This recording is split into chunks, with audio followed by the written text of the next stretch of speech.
RCF.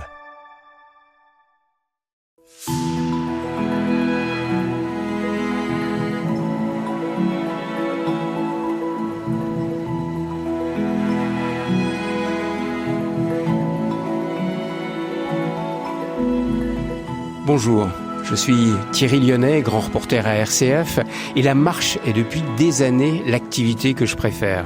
Alors je suis allé tendre mon micro à des marcheurs, hommes, femmes, célèbres ou moins connus, qui eux aussi ont cette même passion pour la marche. Marche et rêve, un podcast pour tous ceux que l'envie de liberté démange. Tout comme au Moyen-Âge, quelques hommes et quelques femmes d'aujourd'hui choisissent de se lancer dans un pèlerinage au long cours, une véritable aventure, marcher de Paris à Jérusalem. Aliénor Vidal de la Blache, c'est ce que vous avez fait en 2017, un long périple à travers la France, l'Italie, la Croatie, la Serbie, le Monténégro, l'Albanie, la Grèce, Chypre et enfin Israël, Palestine, que vous avez traversé du sud vers le nord, un périple de 6 mois, seul, en demandant l'hospitalité chaque soir dans un choix de pauvreté et d'abandon à la Providence. C'est cette aventure humaine et spirituelle que vous nous partagez dans un livre publié aux éditions Salvator, Seul à pied vers Jérusalem, une expérience de marche, de pèlerinage dont nous allons parler ensemble aujourd'hui. Alors qu'avez-vous ressenti en fermant la porte de chez vous et en commençant cette longue marche vers Jérusalem ? Et ce qui était étonnant, c'est qu'en fait, j'étais vraiment dans mon quotidien d'avant. C'est-à-dire que je suis partie de l'appartement où j'habitais depuis quelques années. On avait petit déjeuner avec ma colocataire comme on faisait tous les matins. Elle a dû partir avant moi. Je suis partie. Je commençais à prendre le même trajet au départ. En fait, tout était très quotidien. Sauf que cette fois, j'avais mon sac sur le dos et que Et c'était normal, où il y a eu une émotion particulière, où vous n'êtes même pas posé la question au moment de partir. Parce que c'est quand même fou de se dire... Ok, je ferme la porte de chez moi, et puis c'est parti pour 6, 7, 8 mois, je sais pas, direction Jérusalem. En fait, c'est comme si je regardais un film où je me dis « Waouh, c'est incroyable », mais je le ressentais pas comme ça. C'est-à-dire que ma tête se disait « Oui, c'est fou ce que je suis en train de vivre ». Et je suis partie je suis passée par les Champs-Élysées, je crois, et puis ensuite le Bois de Boulogne, le Parc de Saint-Cloud. En fait, je suis passée par mes lieux d'enfance aussi. Parc de Saint-Cloud, les Yvelines, et j'aurais voulu trouver quelque chose d'un peu spectaculaire, très fort, très puissant, des violons derrière. Et non. En fait, pas du tout. C'était très quotidien. À midi, j'étais dans le parc de Saint-Cloud. J'ai pris un pique-nique et j'étais contente d'être là. Et pourquoi c'était important de partir de chez vous et pas de partir de Vézelay ou du Puy-en-Velay ? Je m'étais posé la question, alors j'habitais à Paris, donc j'avais envie de partir de Paris. Je me suis posé la question de partir de certains endroits symboliques. On a vu des pèlerins qui partaient de Notre-Dame, par exemple. Mais en fait, ça me parlait pas du tout. C'était trop lié aux croisades. Les croisades, c'est une guerre. J'avais pas envie que mon chemin se rapproche de ça. Je pars chez moi, comme faisaient la plupart des pèlerins autrefois. Et en fait, j'ai bien aimé partir de mon confort pour aller vers le dépouillement. C'était naturel. Qu'est-ce que c'est qu'être pèlerin ? Parce que dans ce podcast, on parle de la marche. J'ai interviewé beaucoup de marcheurs, mais vous êtes parti comme pèlerin et pas simplement comme une marcheuse. Et vous êtes une marcheuse. Dans la vie quotidienne, vous aimez marcher, vous marchez beaucoup, mais là, vous êtes parti comme une pèlerine. Qu'est-ce que c'est qu'être pèlerin, pèlerine ? Ça a été une vraie question que je me suis pas forcément posée avant de partir ni au départ, mais qui est venue après, aussi parce que je voulais vivre une aventure. Et donc ma question, ça a été, c'est quoi la différence entre une aventure et un pèlerinage ? Et par moments, j'oscillais vraiment, j'avais l'impression d'être sur un chemin de crête. Et aujourd'hui, en tout cas, ou à la fin du voyage, ce que j'étais capable de dire, c'est que le pèlerinage, pour moi, c'est presque 2 choses. C'est déjà une volonté de cheminer avec Dieu. C'est-à-dire que quand on me dit je suis partie toute seule, je dis oui, je suis partie toute seule, mais en fait, j'avais quand même Dieu dans ma poche. Et de le mettre un peu au cœur de ce voyage. Ça, c'était une volonté forte. La seconde, c'était souvent le pèlerinage, c'est un lieu d'arrivée aussi, voilà, qui représente quelque chose. Et pour moi, ça a été une vraie question de me dire mais pourquoi je vais en Terre Sainte ? Et je crois que ce que je cherchais, c'était à me rapprocher de Dieu, mais en passant par l'homme. En passant par Jésus, homme, la terre où il a vécu, la terre où il a grandi, où il a été enfant, où il est mort. Et pour moi, le pèlerinage, c'est ça, c'est cheminer d'une manière ou d'une autre vers une trace du divin ou vers une trace de quelque chose qui nous dépasse. Et on a besoin de concret. Enfin, moi, Dieu, oui, je pourrais peut-être juste en regardant le ciel le voir, mais non, j'ai besoin de le sentir dans mon corps, dans l'effort, dans ma vie. Et le pèlerinage permet ça. Vous avez écrit « Si je ne mettais pas Dieu au cœur de mon voyage, je passais à côté de l'essentiel ». Ouais. C'était important pour vous qu'il soit là, compagnon de votre marche, finalement? Oui, ça l'a pas été au départ. Au départ, je voulais vraiment vivre une aventure. Je suis partie dans tous les sens avec plein d'idées. Je vais descendre la Patagonie en kayak. J'ai jamais fait de kayak de ma vie. Enfin, j'ai vraiment eu beaucoup d'idées au départ, plutôt un peu pour me dépasser et puis plutôt sportive. Et en fait, au fur et à mesure que j'avançais dans ma volonté de faire un projet d'aventure, puisque c'était quand même ça, je me suis rendu compte que si Dieu n'était pas au cœur de ce que je cherchais, je passerais à côté de ce qui faisait vraiment l'essentiel de ma vie. C'est aussi parce que cette décision de partir en voyage, je l'ai prise à un moment où j'étais pas très bien. Où j'étais un petit peu frustrée, que ma vie ne ressemblait pas à ce que j'espérais. Je sentais un décalage entre mes aspirations et ce que je vivais.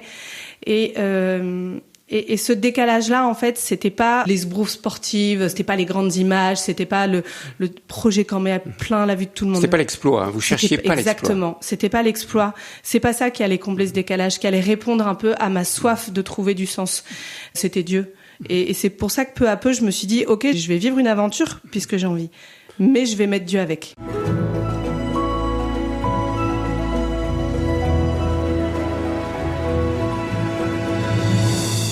Aliénor Vidal de la Blache, cette aventure, vous l'avez vécue parce que vous avez choisi de rajouter, je dirais, à l'effort physique de marcher de Paris jusqu'à Jérusalem, la providence.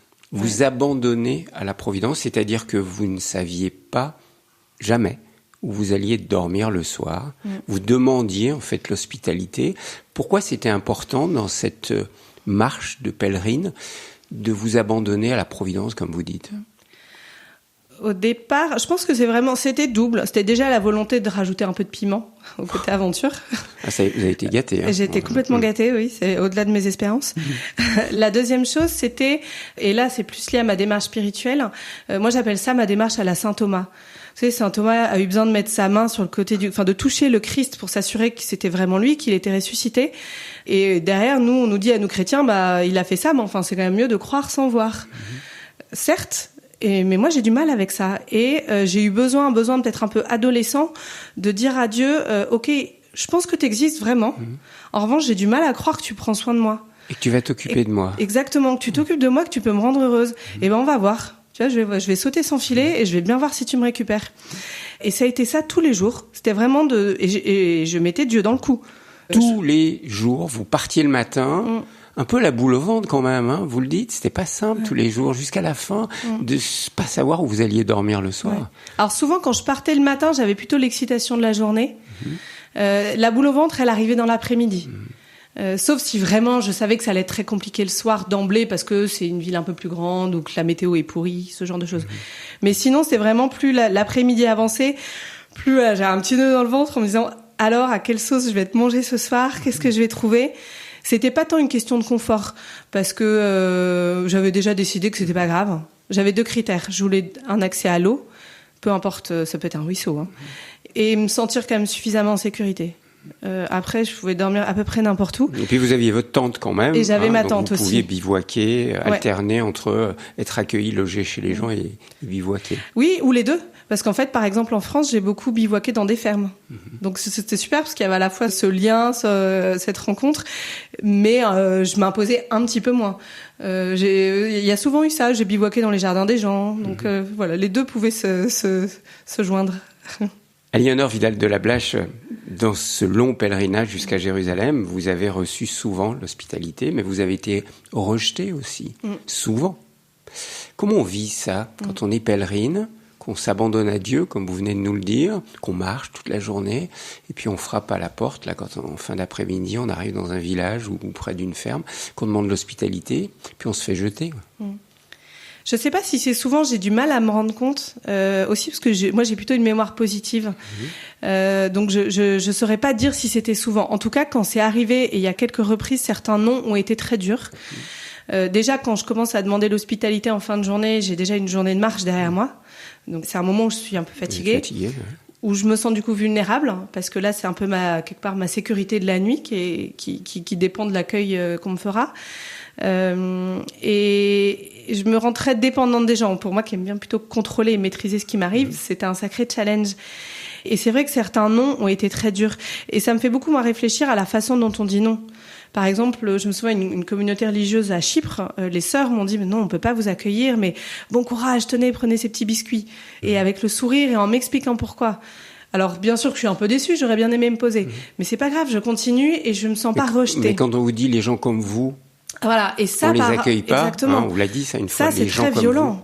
C'était en Italie, c'était un prêtre. En plus, j'avais eu un très fort orage en montagne la journée. Alors ça, il était pour rien, mais enfin, il se trouve que moi, j'arrivais avec ça et que j'avais eu très peur. Et ce prêtre me dit, il n'y a pas de place ici pour les gens comme vous. Et moi, je me suis dit, mais c'est quoi les gens comme moi, en fait? C'est les pèlerins, les vagabonds, je sais pas. Et puis, en fait, j'étais pas vue dans mon projet, j'étais pas vue en tant que personne, j'étais vue derrière une espèce de généralité, d'étiquette, de préjugés. Et ça, c'était très violent. Et puis, je me suis dit, mais pour les gens, pour moi, c'était quelque part, c'était pas artificiel dans le sens où je demandais réellement l'hospitalité. Mais si vraiment j'étais en difficulté un jour, j'avais des filets de secours quand même. Une famille, une carte bleue. Et pour des gens qui sont réellement en situation de détresse, eux, ils ont pas ces filets de secours. Et quand ils entendent ça, mais quelle violence! Vous écrivez dans votre livre, Aliénor, je crois que l'hospitalité et la solidarité sont intrinsèques à la nature humaine. Pourtant, cet instrument est souvent étouffé par la peur. Vous pensez que c'est vraiment, en fait, la peur qui fait que les gens n'osent pas vous accueillir? Vous, une jeune femme, en plus, toute seule, hein, c'est pas, on va dire, un gros colosse, l'air patibulaire, mais bon, vous avez une bonne tête, vous étiez là avec votre sac, toute seule. C'est la peur qui faisait qu'on vous accueillait pas, parfois? Je pense que souvent, c'est la peur. Alors parfois, c'est réellement pas possible. Par exemple, des prêtres qui refusaient de m'accueillir parce qu'il n'y a pas la chambre, parce que c'est pas possible une femme qui dort dans la maison d'un prêtre, parce que ou il n'y a pas la place. Enfin, parfois, il y a des raisons très objectives. Mais je pense que la plupart du temps, c'est la peur.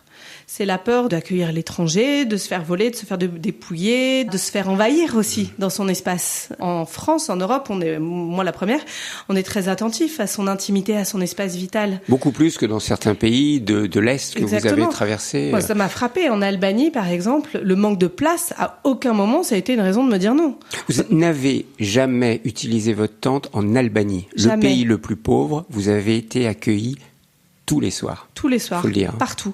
Absolument partout. Dormais dans le salon, il y avait la grand-mère sur un canapé, moi dans un autre, ou alors ils entassaient les enfants dans un lit, ils m'en redonnaient un autre. C'était même pas la peine de protester. Moi je disais, mais je peux dormir par terre, il y a un tapis, c'est très bien. On me disait, non, ça va pas.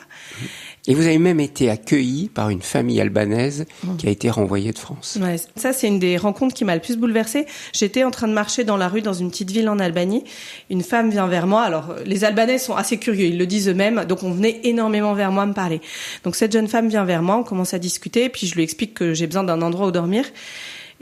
Après un bon moment, elle me dit viens chez moi. Et en fait, cette femme avec sa grand-mère et sa petite fille, elles avaient migré à 2 reprises en Allemagne, en France.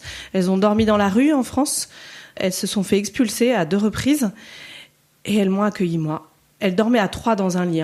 Et elles ont poussé le lit pour qu'il y ait juste l'espace pour que je puisse moi m'allonger par terre à côté d'elles. Donc le manque de place, c'est ce qu'on peut souvent invoquer. Là, elles y ont même pas pensé. Et je me suis dit, mais c'est admirable, quel héroïsme en fait. Pour moi, c'était la veuve de l'Évangile, vous savez, celle qui prend dans son essentiel et qui finalement, du coup, donne plus que les riches qui donnent ce qu'ils ont. Et quand moi, on me renvoyait, quel courage, waouh, c'est très fort ce que tu fais d'aller à Jérusalem à pied.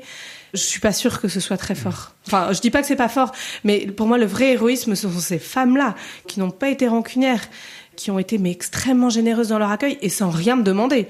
À aucun moment, elles m'ont dit « Tiens, en fait, quand on viendra en France la prochaine fois, ce serait sympa que tu nous héberges. » Ça n'a pas été nommé.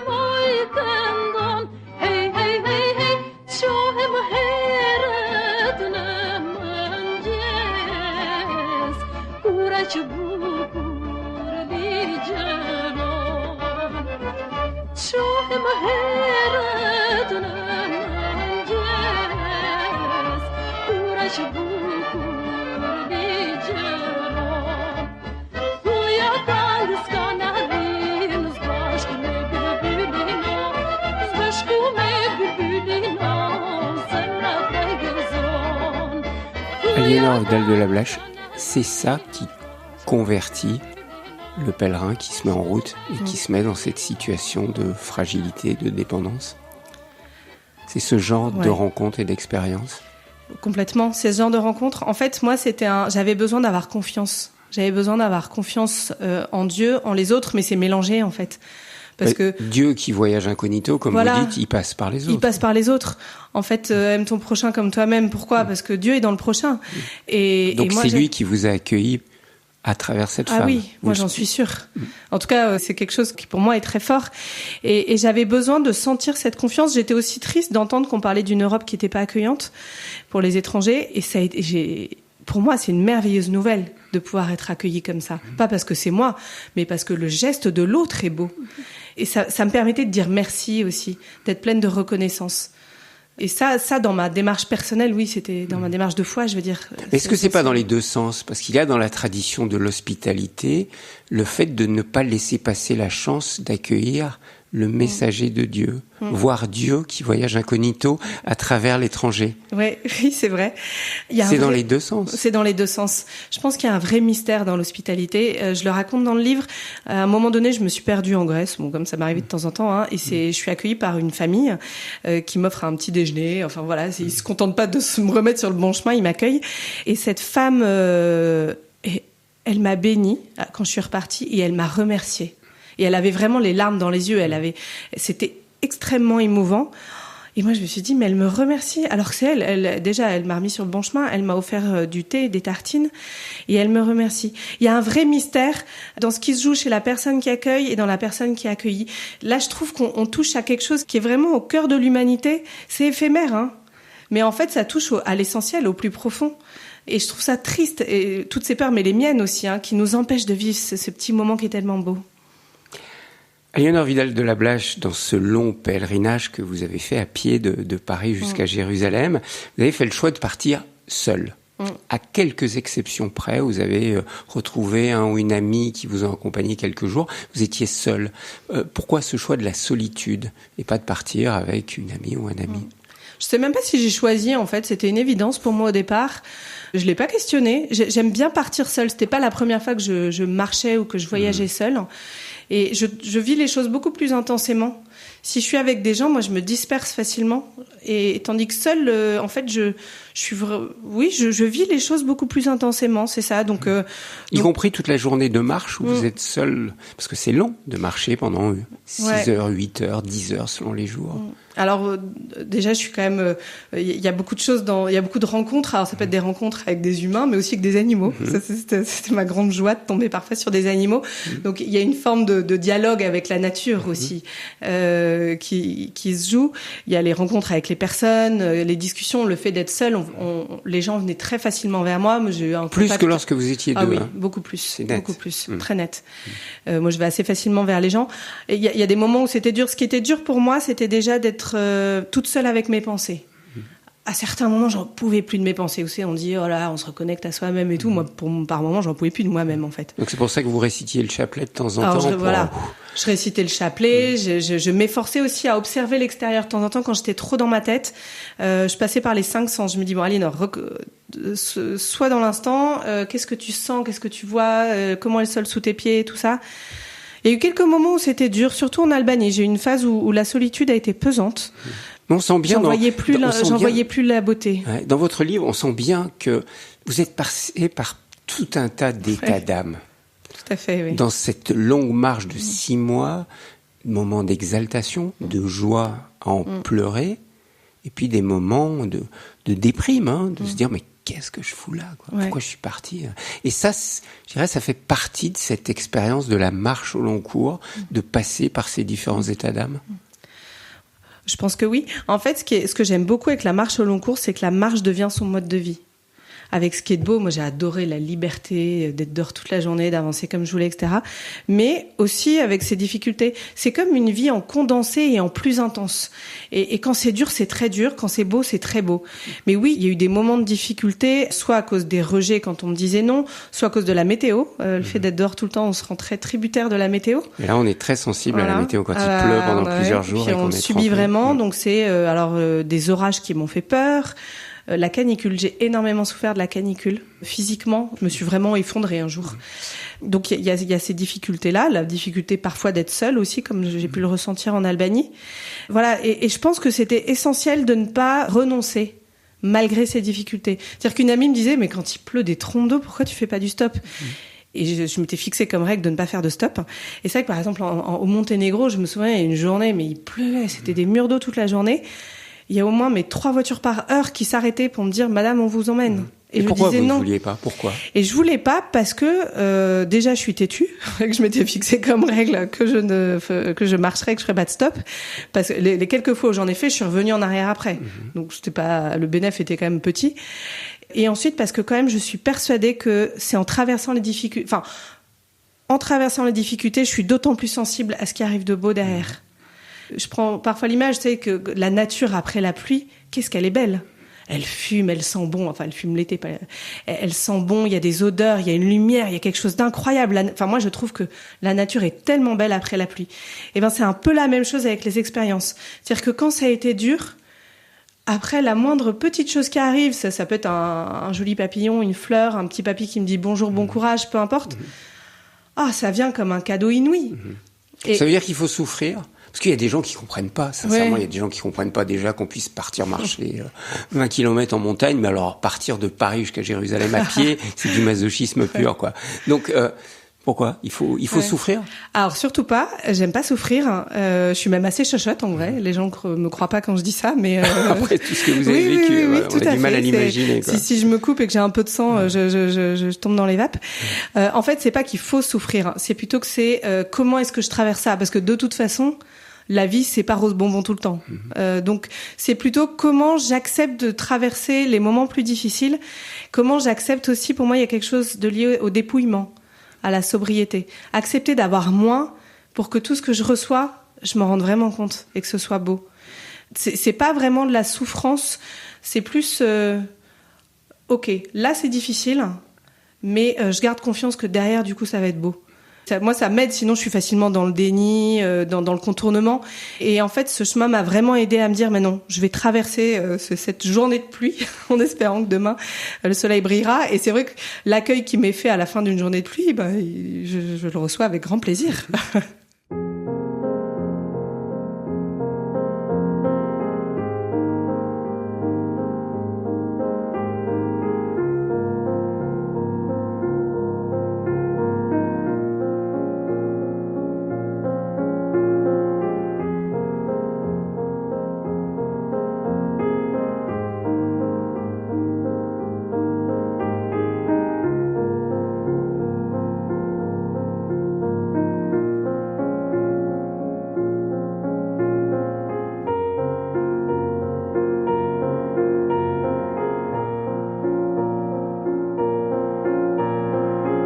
La fameuse question qu'on vous a posée très souvent, Aliénor, c'est « Mais vous partez toute seule ? Vous n'avez pas peur ? Vous, une femme ?»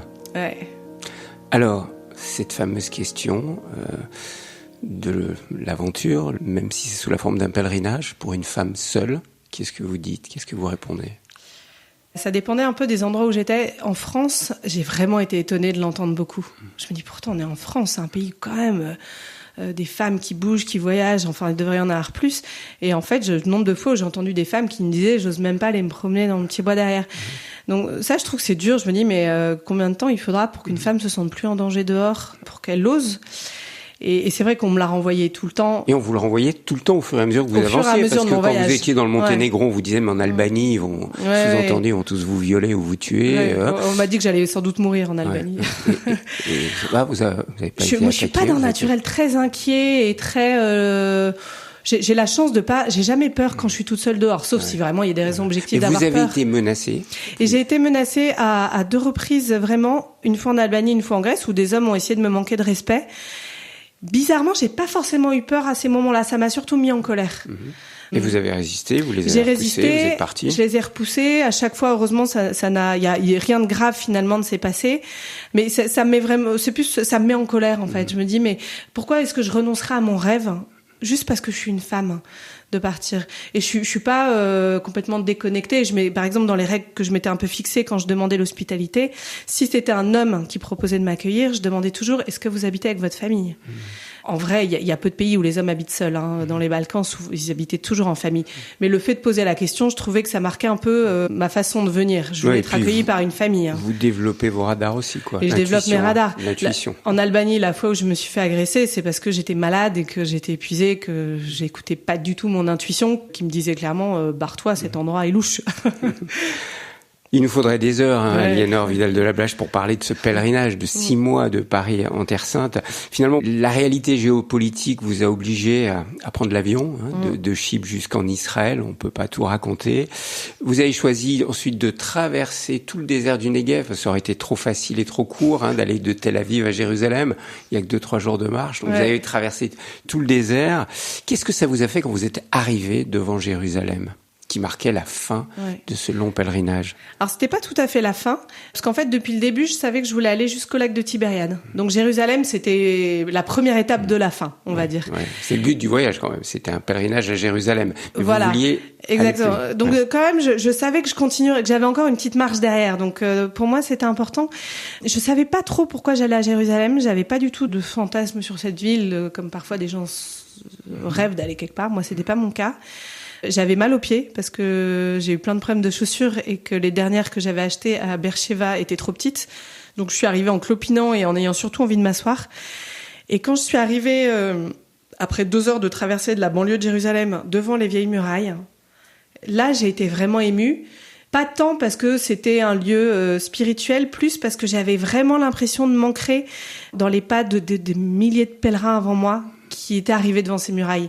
Devant les écrivains, on a des mots de Pierre Loti, de Chateaubriand qui arrivent là, et il y a quelque chose de spécial quand même. Il y a une lumière, il y a une histoire. Vous étiez la pèlerine parmi les milliers de pèlerins qui étaient passés avant vous. C'est plutôt ça qui m'a émue, c'est de me dire waouh, je suis devant ces murailles comme tout cela avant moi et je ressens ça aussi. Donc là, ça a été très fort. J'ai pas ressenti beaucoup d'émotions devant les lieux saints à Jérusalem. C'est un sépulcre, pas grand-chose. Pas grand-chose, c'est très reconstruit. C'est plutôt une histoire de la chrétienté que ça raconte en fait. En revanche, voilà, c'est vraiment en arrivant au bord du lac de Tibériade et ensuite j'ai passé une semaine en Galilée.